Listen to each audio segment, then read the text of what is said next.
మీకు తెలుసో లేదో, ఏ సీఎం అయినా మినిస్టర్ అయినా ఎమ్మెల్యే అయినా ఏ ఫైల్ మీద సంతకం చెయ్యరు. ఎంత పెద్దదైనా సంతకం పెట్టాల్సింది ఆఫీసర్లే. మళ్ళా కాకుంటే లీడర్లు చెప్పినట్టు ఫైల్ తయారైతుంది, అంతేగాని ఆఫీసర్లు మాకు నచ్చినట్టు చేస్తామంటే నడవదబ్బా.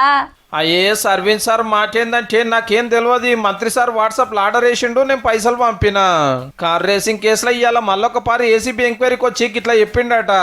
అప్పట్లో హైదరాబాద్ లో ఈ పోటీలు పెట్టడానికి ఒక బయట దేశం కంపెనీకి 55 కోట్లు పంపిర్రు, రూల్స్ గిల్స్ జాంతానాయని. క్యాబినెట్ ఓకే అనలేదు, పైసల శాఖ పర్మిషన్ ఇవ్వలేదు, ఆర్బీఐ చట్టం పట్టించుకోలేదు. ముఖ్యమైన మంత్రి గారు ఆర్డర్ వేసుడు, హెచ్ఎండిఏ కమిషనర్ గారు పైసలు పంపును నడిచింది. కాలరు ఎంత రూపాడు కొరికినా సర్కార్కు ఏకాన ఫాయిదా ఉండేది కాదు. మరి ఎందుకు మాత్రం కోట్ల రూపాయలు పంపిరు అనేది ఏసీబీ ఎంక్వైరీ. మొన్ననే రామన్న కూడా విచారణకు వచ్చుకుంటా పోకుండా నన్ను అరెస్ట్ చేయండి, జైలుకు పోతా, జిమ్మి చేస్తా అని ప్రతిసారి ఇదే మాట. గా దినం సార్ చెప్పిన వివరాలను బట్టి ఇవాళ అరవింద్ సార్ ను క్వశ్చన్లు అడిగిరు అన్నట్టు. మీదికెళ్ళి ఆర్డర్ లేకుండా అంత తలకగా ఎవరు కూడా పైకం తీయరు కదా. మరి ఈ ముచ్చటిట్లుంటే ఫోన్ ట్యాపింగ్ కేసు విచారణ కూడా కొసకొచ్చినట్టేనట.